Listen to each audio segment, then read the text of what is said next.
ka jing toket alor ka jing cha sha penyap I hybrid sausnem haka balalap ika metyap chung I na ka chaka langum haka wei ka yeng badangshna haka step katsan trek urisa or jobsan kla shipor namar uba kadawdang kti udai ubadang khalais nem karta laong ba Vivek Syiem IPS SP ka East Khasils district hapakran shigila pthai khubor ka shpotrek nai wiang jobsan uba Vivek ulaong ba sha kadawdang kti udai Khynnah bad omla ban Syiem yo ukum runar ubal herta bad benrap bu dan haka jing jing toket ka child welfare committee lomba kipulet ki yo galat ban toket haka jing dan lang ki kansler balapan tikna baudan kti ula benrap bah ka pastang la pentikna bautai Khynnah udai tangmo uhi bodan lang ba di hybrid haka por yap jelop na ka jing toket boyo dai ka syarang khan la pentikna ba ka dai jing lam sha ka jing penyam uba Vivek ulaong balangam jelio haka jing toket la ka don nem ka jing thmule be ichon wala kam ka daw ba ka don ka jing thombor bakla simpor khendiat haka balo Pyntip bu Khynnah uyo bhai ki dor kidar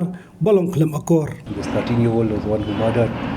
It had taken some time also because the accused is a child and it cannot be treated in fact like a normal criminal or adult criminal. So it is only at the aegis of and the monitoring of the Child Welfare Committee that interrogation and examination of the child is done.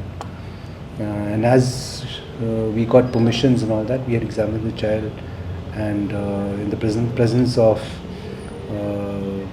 counselors and all that, we had ascertained that the child was involved. In the beginning it was that he was there. We ascertained that he was the person who was the sole person who actually was with the child. When the child died, the child died of drowning. And we had to ascertain whether it was accidental or was homicidal. Later we ascertained also after further examinations that it was homicidal. Now we have gone further to try to ascertain whether there was any motive for sexual assault. Though there is no sign of sexual assault on the child, but was there a motive? And that takes a bit of time because we have got incriminating evidence of the child being exposed to a lot of adult content. Habatin, pej bahaki ki sharp plus F. Ka plus F? Hakabam bangi bam dunaki eki bataye kamet. Namar kata habathiru atau khau kamlu ka umpnyang kadut pej ya ka sharp plus F haka jingsom.